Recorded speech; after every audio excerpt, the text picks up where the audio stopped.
மக்களை இருக்கும்போது உள்ளாட்சியில contest பண்ணுவாராம். Letter bad கட்சியை வச்சுக்கிட்டு உள்ளாட்சியில கண்டஸ்ட் பண்ண மாட்டாராம். இன்னும் ஜெயலலிதா அம்மையார் மரணம் அடையது வரை விஜய் அரசியல் பேசல. எங்கேயா பேசினாரா? விஜய் 2014 பவன் கல்யாண். விஜய் 24ல நிரூபிச்சா அது ஓட்டு, 26ல நிரூபிச்சாதான் ஓட்டு.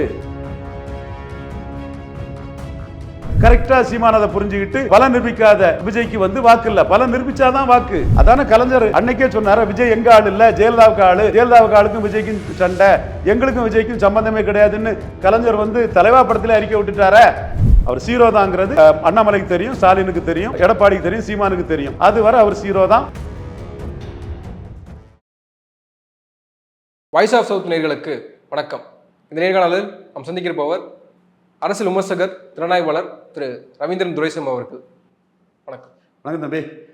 இப்போ விஜயினுடைய அரசியல் தாக்கம் இருக்குல்ல, இவர்களுக்கெல்லாம் ஒரு பக்கம் இருக்கு. இப்போ 2ஆம் இடம் பிடிக்க போறது பாஜகவா அண்ணா திமுக கூட்டணியா அப்படின்றது ஒரு பக்கம். இவர்களுக்கு மத்தியில் விஜயினுடைய அரசியல் வருகை அப்படின்ற ஒன்று இருக்கு. அவர் மாநாடு நடத்த போறாரு, அவருக்கு எல்லாருமே பயந்துட்டு இருக்காங்க, அவர் யார் கூட கூட்டணி வைக்க போறாரு அப்படின்ற அரசியல் பார்வையெல்லாம் இருக்கு. அப்போ அந்த விஜயினுடைய அரசியல் விஜயத்தை நம்ம எப்படி பார்க்கறது, நீங்க எப்படி பார்க்குறீங்க? விஜய் 2011 அணில் மாதிரி அதிமுக அணி வெற்றி பெற உதவுனாரு.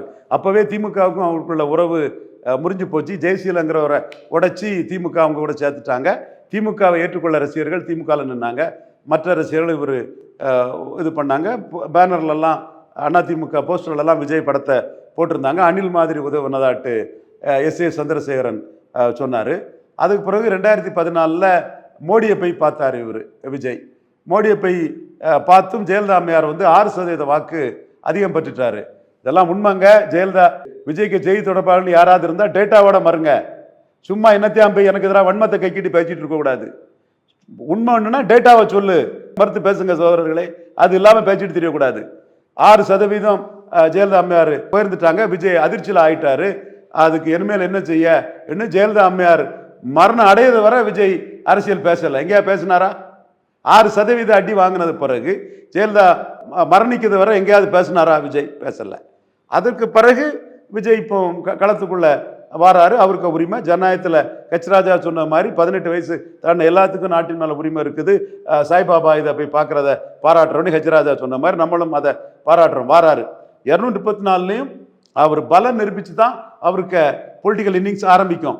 பலம் நிரூபிக்காத விஜய் ஒரு லெட்டர் பேடை கட்சியை வச்சுக்கிட்டு மக்களை இருக்கும்போது உள்ளாட்சியில் கண்டஸ்ட் பண்ணுவாராம். லெட்டர் பேட் கட்சியை வச்சுக்கிட்டு உள்ளாட்சியில் கண்டஸ்ட் பண்ண மாட்டாராம். அப்போ இவருக்கு யார் சீட்டு கொடுப்பா? யாரும் சீட்டு கொடுக்க மாட்டாங்க. 234 ஒரு கண்டஸ்ட் பண்ணி தான் தீரணும். தமிழ்நாட்டின் பவன் கல்யாணின்னு சொல்றாங்க.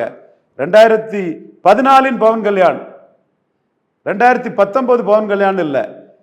விஜய் 2014 பவன் கல்யாண், 2019 பவன் கல்யாண் 7% வாக்கை நிரூபிச்ச பவன் கல்யாண். விஜய் பலம் நிரூபிக்காத பவன் கல்யாண். அவர் 2024 நிரூபிச்சிருப்பாருன்னா இன்னைக்கு அவர் பவன் கல்யாணம் இருந்திருக்கலாம். எடுக்க வாக்கை பொறுத்து இருக்கு. 7- எடுக்கலாம், பிளஸ் எடுக்கலாம், என்ன எடுத்திருக்கலாம். எடுத்திருக்க ஓட்டை பொறுத்து அவர் பவன் கல்யாணம் அவர் நம்ம சொல்லிட்டு போறோம். நமக்கு என்ன இருக்குது? அது யூகம். ஆனா இன்னைக்கு லெவல்ல அவர் பலம் நிரூபிக்காதவர். அவர் கையில ஓட்டே இல்லை. அவர் கையில இல்லாத ஓட்டை ஒருத்தர் எப்படி டிரான்ஸ்பர் பண்ணுவாரு? சீமான் இப்பதான் அதை தெளிவா புரிஞ்சுக்கிட்டாரு. விஜய் கையிலேயே ஓட்டு இல்லையே. விஜய் ஒரு நடிகர், பாப்புலாரிட்டி உள்ளவர், ரசிகர் இருக்காங்க. சிவாஜி கையில் இல்லாத ஓட்டை எங்க ஜானகிக்கு டிரான்ஸ்பர் பண்ணாங்க. சிவாஜியும் அடிபட்டு ஜானகியும் இழுத்து விட்டுட்டு போயிட்டார. அப்போ உங்க கையில ஓட்டு இருந்தால் தான் டிரான்ஸ்பர் பண்ண முடியும். விஜயகாந்த் கையில 2006 8.3% ஓட்டு வந்தது. அதுக்கு முன்னாடி ஜெயலலிதா விஜயகாந்த் 15 சீட்டு கூட மதிக்கல. ஒரு பிரச்சாரம் இருக்கு, ஒரு ஜாதி பலம் இருக்கு. ஒரு நடிகர் பிரச்சாரம் பண்ணுவார், எனக்கு கூட்டணியில் ஆள் இல்லை, வாங்க ஒரு 15 சீட்டு தாரேன், வைகோக்கு 35 கொடுத்தது மாதிரிலாம் நீங்க சீட்டு எதிர்பார்க்க மாட்டாங்கிற இதுல தான் ஜெயலலிதா அம்மையார் விஜயகாந்தை ட்ரீட் பண்ணாங்க. 8.3 எடுத்தாப்புல வைகோவை கண்டுக்கல்ல, விஜயகாந்துக்கு 41 சீட்டு கொடுத்தாங்க. அப்போ விஜய் பலம் நிரூபிக்காதவர். இல்லை, நீங்க சொல்றது கரெக்ட். இப்போ அண்ணாமலை ஒரு விஷயம் சொல்றாரு, அதாவது 39 வயசுக்கு உட்பட்டவர்கள் 40% பேர் இருக்காங்க வாக்காளர்களாக. அப்போ அந்த வாக்குகள் எல்லாம் கவர்வதற்கு விஜயினுடைய அரசியல் வருகை ஒரு உதவும் இல்லையா? அதான் அது ப்ரூவ் பண்ணாதானே விஜய். இப்போ அஜித் நாளைக்கு ஒரு கட்சி ஆரம்பிச்சுக்கிட்டு எனக்கு இத்தனை % சொல்ல முடியுமா? சிவகார்த்தியன் யங் சூப்பர் ஸ்டார் சீமானால புகழப்படக்கூடிய அன்னைக்கு விஜய் மைக்க போட்டு விளம்பரம் போட்டாரு மறைமுகமா. விக்கிரவாண்டியில் சீமானுக்கு 4.5% 6% எடுப்பா, நமக்கு செல்வாக்கு இல்லைன்னு நினைப்பாங்களோன்னு ஓடிட்டாரு. அப்போ போல்டா சீமானை பார்த்தாரு, யங் சூப்பர் ஸ்டார் சிவகார்த்திகேயன், சீமானே யங் சூப்பர் ஸ்டார் சிவகார்த்திகேயன் சொல்றாரு. சிவகார்த்திகேயன் உடனே ஒரு கட்சி ஆரம்பிச்சுட்டா அவருக்கு பெர்சன்டேஜா போட்டு சொல்லிடுவீங்களா? நீங்க நிரூபிச்சாதான் அது ஓட்டு. விஜய் 24ல நிரூபிச்சா அது ஓட்டு, 26ல நிரூபிச்சாதான் ஓட்டு. அது என்னமோ நிரூபிக்கட்டு, மக்கள் தீர்ப்பளிக்கட்டு, ஜனநாயகத்தின் மக்கள் எஜமானர்கள் தீர்ப்பளிக்கட்டு டிடிவி சொல்லிட்டாரு. டிடிவி கருத்தை நான் என்டால்ஸ் பண்றேன். நீ நிரூபிக்காத வரை நீங்க கட்சி ஆரம்பிச்சுட்டீங்கன்னா உங்களை எப்படி மதிக்க முடியும்? சீமான் அதை புரிஞ்சுக்கிட்டாரு. கரெக்டா சீமான் அதை புரிஞ்சுக்கிட்டு பலம் நிரூபிக்காத விஜய்க்கு வந்து வாக்கு இல்லை, பலம் நிரூபிச்சாதான் வாக்கு. இதுதான் உண்மை. நிரூபிக்க முடியாது நான் சொல்ல வரல. சீமான் 1.1 நிரூபிச்சிருக்கிறாரு, கமலஹாசன் 3.7 நிரூபிச்சிருக்காப்புல, விஜயகாந்த் 8.3 நிரூபிச்சிருக்காப்புல. இதுல ஏதோ ஒரு ரேஞ்சோ என்னவோ ஒரு ரேஞ்ச விஜய் நிரூபிக்கலாம். அது நான் அவரை குறைச்சோ கூட்டிய மதிப்பிடலாம், மக்கள் தீர்ப்பளிக்கட்டு. ஆனா நிரூபிக்கிறதுக்கு முன்னாடி நீங்க வந்து ஷோ காட்டினீங்கன்னா அது எடுபடாது. அது சிவாஜி மாதிரி, சிவாஜி ஜானகிட்ட போன மாதிரி நீங்க நிரூபிக்காம எடப்பாடி பின்னாடி போனீங்கன்னா உங்க சினிமாவே அடிபட்டு போகும். சிவாஜிக்கு சினிமா அடிபட்டு போச்சு இல்ல, அது மாதிரி இமேஜே அடிபட்டு போகும். ஓட்டுக்கு காசு கொடுக்கூடாதுன்னு சொல்லிட்டு எடப்பாடி கூட கூட்டணி போனீங்கன்னா இது சந்தர்ப்பம் தான், விலை போயிட்டாரு விஜய்னு சினிமாவே அடிபட்டு போகும். நிரூபிங்க. விஜயகாந்த் 2006ல நிரூபிச்ச மாதிரி நிரூபிங்க, 19ல கமலஹாசன் நிரூபிச்ச மாதிரி நிரூபிங்க, 16ல சீமான் நிரூபிச்ச மாதிரி நிரூபிங்க. வரவேற்கிறோம். மக்கள் தீர்ப்பளிக்கட்டு. யாரும் யாரோட வளர்ச்சியும் தடுத்துட முடியாது. மக்கள் என்ன தீர்ப்பளிக்காங்களோ அது நடக்கட்டு. Ravindran Duraisamy cannot undo or undo thing for anybody. விஜய்க்கு மட்டும் இல்ல, நாம நம்ம கருத்தை தெளிவா சொல்றோம். வாங்க 210 நாளையும் போடுங்க, நிரூபிங்க. நீங்க அதுக்கு முன்னாடி உங்களுக்கு உங்க கையில இல்லாத ஓட்டை ஒருத்தர் டிரான்ஸ்ஃபர் பண்ணிடுவோம்னெல்லாம் ஷோ காட்டுறது, நியூஸ் பண்றது, ஆட்களை வச்சு டக்கால்ட்டி வேலை பண்றது எவ்வளவு மோசடியா பண்ணாங்க. சீமான் துணை முதல்வர் டிக் அடித்த விஜய்னு குமுதரி போட்டல் சொன்னாங்க. நாரி போயிட்டீங்களா? பொய் தானே. குஷ்பு விஜய் கட்சியில் சரிகிறார், பொய் தானே. இதுக்குன்னு ஒரு கூட்டத்தை வச்சு பேச வைக்கிறது, எழுத வைக்கிறது, பொய்யா பொய் செய்தி போட வைக்கிறது, அதைத்தான் நம்ம அடிக்கிறோம். நான் சொன்னதுல தப்புன்னா நிரூபி. இன்னொரு இதுல சொல்லுங்க. 30 இடத்துக்கு மேல வறுமை ஒழிப்பு தினத்துக்கு நீங்க உணவு கொடுக்கல, நல்ல விஷயம், பாராட்டுறேன். ஆனா 30 இடத்துக்கு மேல கொடுக்கல, 214 கொடுத்தங்கிறத நீங்க காட்டுங்க, நான் ஒத்துட்டு போறேன். 214 கேண்டிடேட் போட்டு அவங்க ஒரு ஓட்டு எடுத்து அதை எலெக்ஷன் சொல்லிட்டா அது ஃபேக்ட். நானும் மறுக்க முடியாது. இன்னைக்கு கதையா விட்டுட்டு இருக்கக்கூடியவங்களும் மறுக்க முடியாது, உண்மை. அது வரை அவங்கவுங்க கிளைம் 1000 கிளைமை வச்சுக்கலாம். இந்த கிளைம் வந்து சீமான்ட்ட எடுப்படாது, அண்ணாமலைட்ட எடுப்படாது, ஸ்டாலின்ட்ட எடுப்படாது, எடப்பாடி பழனிசாமிகிட்ட எடுப்படாது. ஸ்டாலினுக்கு தேவையில்லை. 11 வருஷமா அவங்க எதிராக தான் இருக்கிறாங்க. அவங்கள பாதிக்காது, அவங்களுக்கு எதிர் சக்தி அவங்க நிரூபிச்சுட்டாங்க. விஜய் ஒரு சக்தி எந்த அளவுக்குங்கிறத தேர்தல் ஆணையம் தான் முடிவு சொல்லணும். அதுக்கு முன்னாடி நீங்க போனீங்கன்னா take it or leave it தான். நிரூபிக்கல நீங்க இப்போ ஒரு கிரவுட் புல்லர் தான், ரசிகர் பலம் கொண்டவர் தான். நிரூபிக்காத விஜயை பார்த்து இங்க இருக்கக்கூடிய பிரதான கட்சிகள் எல்லாம் வந்து பயப்படுறாங்கன்ற ஒரு விஷயம் இருக்குல்ல. அது திமுகவா இருக்கட்டும், அண்ணா திமுகவா இருக்கட்டும், பாஜகவா இருக்கட்டும். ஏன்னால் எச் ராஜாவே வந்து கடந்த காலங்களில் மிகப்பெரிய அளவுக்கு விஜயை சாடி இருக்காரு. அப்போ இன்னைக்கு வந்து ஒரு சாதகமான ஒரு நாசுக்கா சில விஷயங்கள் சொல்றாரு அப்படின்னா அது வந்து நம்ம எப்படி எடுத்துக்கிறது? அப்போ வந்து எல்லாருமே அச்சப்படுறாங்க எடுத்துக்க வேண்டியது. 4 பேர் கடை நடக்கிறாங்க, பிசினஸ் பண்றாங்க, 5வது ஒருத்தர் பிசினஸ் பண்ண வருவாரு. நம்ம பிசினஸ் பாதிக்க கூடாது தானே ஒவ்வொருத்தரும் இருப்பாங்க. அதான கலைஞர் அன்னைக்கே சொன்னார, விஜய் எங்க ஆள் இல்ல, ஜெயலலிதாவுக்கு ஆளு, ஜெயலலிதாவுக்கு ஆளுக்கும் விஜய்க்கும் சண்டை, எங்களுக்கும் விஜய்க்கும் சம்பந்தமே கிடையாதுன்னு கலைஞர் வந்து தலைவா படத்துல அறிக்கை விட்டுட்டார. அப்ப நாளைக்கு தன் பேரனுக்கு திமுக ஓட்டை இவர் எடுக்க வரக்கூடாதுன்னு அப்பவே ரைட்டா பண்ணி விட்டுட்டார கலைஞர். அதுக்கு தெளிவா பண்ணத்தானே செய்வாங்க, அதுல தப்பு இல்லையே. இப்பவுமே இறங்கி அடிக்கிறாரு சண்முகநாதம்னா அதிமுக ஓட்டை எடுத்துடக்கூடாதுன்னு அவங்க நினைக்க தானே செய்வாங்க. சீமான் வந்து தம்பி திராவிட ஜீவா போட்டாப்புல, பிரபாகரன் நான் திராவிட இயக்கக்காரன், சீமான் துணிச்சலானவர், பிரபாகரனை சொல்லக்கூடிய அளவுக்கு துணிச்சல் இருக்கு, உங்களுக்கு பிரபாகரனுக்கு கூட சொல்ல முடியுமான்னு லாஸ்ட் இயரு மாவீர தினத்தில் தம்பி திராவிட ஜீவா விஜய்க்கு டேக் பண்ணி ட்விட்டர்ல போட்டாப்புல. அப்போ விஜய் சொன்ன முடிஞ்ச பிறகு எனக்கு பிடிக்கலன்னாலும் சீமான் சுத்த பீரன் பிரபாகரன் பேர சொல்றாப்புல. உங்களால் சொல்ல முடியாது விஜய், ஆசை இருக்கு, அஜித்துக்கு எதிராக அஜித் மலையாளிங்கிறதுக்காக ஆள போறான் தமிழன்னு சினிமாக்காக பண்ணீங்கன்னு திராவிட ஜீவா போட்ட ட்விட்டே இருக்குது. ஸோ ஒவ்வொருத்தரும் அலர்ட்டா இருந்து ஒவ்வொரு விஷயத்தையும் காட்டி தங்களோட வாக்கு வங்கி 2 ஓட்டோ 1 ஓட்டோ பாதிக்காத அளவுக்கு தானே பண்ணுவாங்க. திமுக என்ன சொல்றாங்க, சிவாஜி காங்கிரஸ் விட்டு வெளியேறி கட்சி ஆரம்பிச்சா திமுக ஏன் பாதிக்க போகுது? 13 வருஷமா எங்ககிட்டே இல்ல விஜய், எங்களுக்கு எதிராக இருக்கிறவர், அவர் கட்சி ஆரம்பிச்சா எங்களுக்கு என்ன, அவர் ஜெயலலிதாவுக்கு ஆளு, கலைஞரே அதுதானே சொன்னாரு. ஸோ 4 தரப்புமே தங்களுக்கு வாக்கு பாதிக்க கூடாதுன்னு நினைப்பாங்க. நினைக்கிறது வந்து வெறும் அது பயத்தின் காலம் கரையாது, அது அரசியல் ரீதியாக லெட்டர் பேட் கட்சி யார் வச்சிருந்தாலுமே கூட அதுக்கு பயப்பட வேண்டியது அவசியமா தான் இருக்கு. கண்டிப்பா அதுதான். நீங்க பயம்னு சொன்னா சொல்லிட்டு போங்க, அவங்களுக்கு என்ன. அவங்களுக்கு விஜய் வர்றதுனால சீமான் வந்து கமலஹாசன் வரும்போது ஏறி போனது மாதிரி நான் ஏழை மகனா வந்தவன், 2 டைரக்டருக்கு பணக்காரனா வந்த இது சந்தர்ப்பத்துக்கு வராரு, ஈழ பிரச்சனை வரும்போது அவர் வந்து ராகுல் காந்திட்ட ராஜ்சபாவுக்கு போனாரு. ராஜ்சபா பதவி தான் முக்கியம், பாப்புலாரிட்டியை வச்சு அவர் லாபம் பார்க்க வராரு, நிரந்தரமா நிற்க மாட்டாருன்னு தான் சீமான் அடிப்பாரு. அப்பந்தான் விஜயா சீமானானா சீமான் லீடர், பிரபாகரன் பேர சொல்லக்கூடியவன், துணிச்சலா நிற்கக்கூடியவன் ஓட்டு ஏறும். தன் ஓட்டு பாதிக்க கூடாது சீமான் நினைக்க தானே செய்வாரு. ஸோ அதே மாதிரி திமுக எங்களுக்கும் அவருக்கும் சம்பந்தம் இல்லைன்னு சொல்லுவாப்புல. அண்ணா பாஜக பொறுத்தளவில் அவர் இந்துக்களுக்கு எதிரானவர், சிஐக்கு எதிரானவர், நீட்டுக்கு எதிரானவர் தான் அண்ணாமலை வந்து பேச போறாரு. அதிமுக பொறுத்தவரை நான் பாதிக்கும்னு கருதுறேன் அதிமுகவை. கமலஹாசன் வந்து ஜெயலலிதாவுக்கு எதிரி தான். ஆனால் அதிமுகவுக்கு ஓட்டு போட்ட 3.7% ஓட்டு தான் கமலஹாசன் நடச்சு. அதே மாதிரி எளிய மக்கள் அதிமுகவுக்கு 20% எடப்பாடிக்கு ஈர்ப்பு சக்தி இல்லாதனால அந்த ஓட்டு பாதிக்கும் நான் கருதுறேன். அவங்க அதை எப்படி காப்பாற்றிட போறாங்கிறது அவங்க பாடு. சீமானுக்கு பிளஸ் ஆகும் நான் கருதுறேன். ஸோ இதுதான் என்னோட கணிப்பு. 26 விஜய் என்ன எடுக்கிறாரோ, நியூ ஓட்டர்ஸ்ல என்ன எடுக்கிறாரு, ஏது எடுக்கிறாருங்கிறது 234 போட்டு அவர் சாதிக்கட்டு வரட்டு, என்ன வருதோ அதை நம்ம ஒத்துக்கிட்டு போறோம். இப்போ அவரு 0 தான்.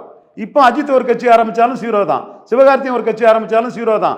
26 நின்று ப்ரூவ் பண்ணாதான் அது ஓட்டு. யார் அரசியல் கட்சி தொடங்கினாலும், தமிழ்நாட்டை பொறுத்த வரைக்கும் எந்த நடிகர்கள் அரசியல் கட்சி தொடங்கினாலுமே வந்து அதற்கு காரணம் பாஜக தான். பாஜக பின்புலமாக இருக்காங்க. இல்ல இல்ல இல்ல இல்ல இல்ல இல்ல இல்ல இல்ல பாஜக பின்புலத்துல விஜய் பண்ணல. ஆனஸ்டா விஜய்க்கு நான் நேர்மையானவனே, விஜய்க்கே அது புரியும்.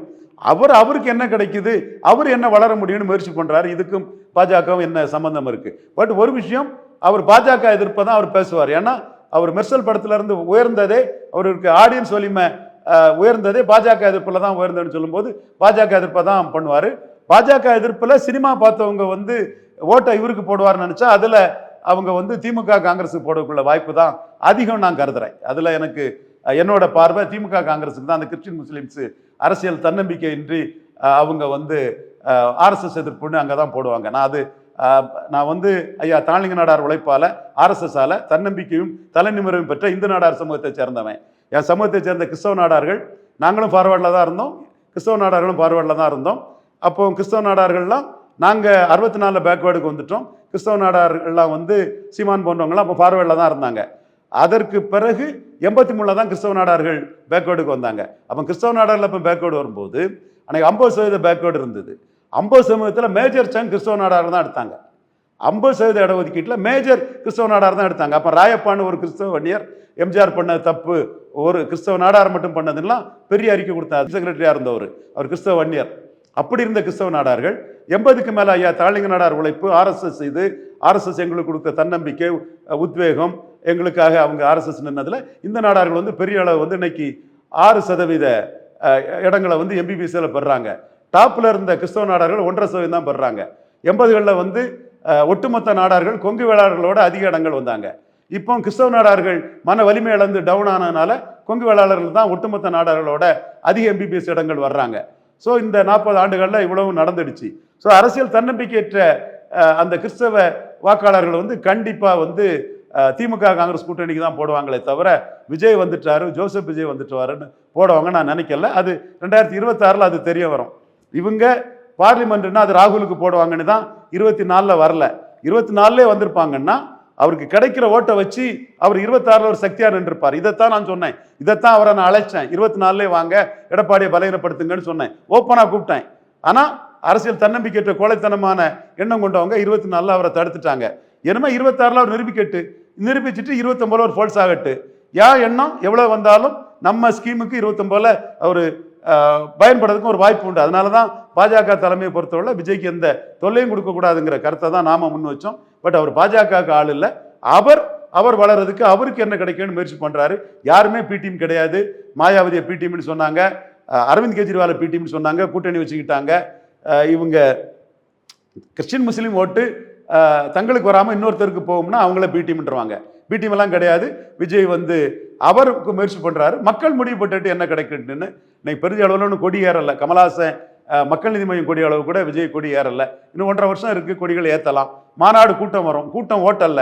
26 நிரூபிக்கக்கூடிய ஓட்டு தான் அவரை சொல்லும். சிவாஜிக்கு வராத கூட்டமா ஓட்டாகல. ஓட்டுங்கிறது வந்து நிரூபிக்கணும். அவர் தலைமையில ஒரு சின்னத்தில் யூனிஃபார்ம் சின்னத்தில் 234 எடுக்கக்கூடிய ஓட்டு அவருக்கு ஓட்டு. அந்த ஓட்டை வச்சு 29 பிளேயரா இருப்பாரு. நான் படிச்சு சொன்னேன் 24 ஓட்டு எடுத்தா 26 பிளேயர் ஆகலான்னு சொன்னேன். அதை செய்யல. இப்போ 26 அவர் 0 தான். 26 முடிஞ்ச முறை தான் அவருக்கு பெர்சன்டேஜ் தெரியும். அவர் 0 தாங்கிறது அண்ணாமலைக்கு தெரியும், ஸ்டாலினுக்கு தெரியும், எடப்பாடிக்கு தெரியும், சீமானுக்கு தெரியும். முடிஞ்சாதான் அவருக்கு ஓட்டு. அதுக்கு பிறகு தான் அவருக்கு பொலிட்டிக்கல் பிளே ஆரம்பிக்கும்.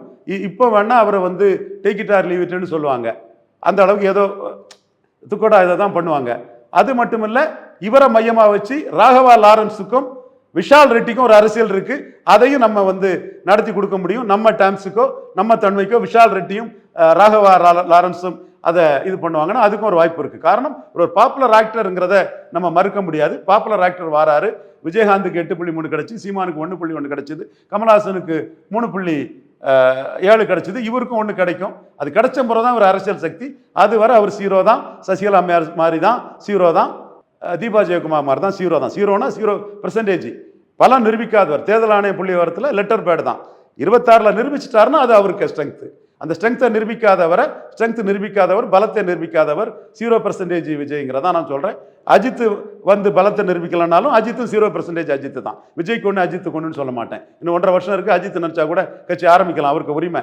நன்றி. நிறைய விஷயங்கள் ஆணித்தரமா பகிர்ந்திருக்கீங்க. பொறுத்திருந்து பார்ப்போம். உங்க நேரத்துக்கு மிக்க நன்றி.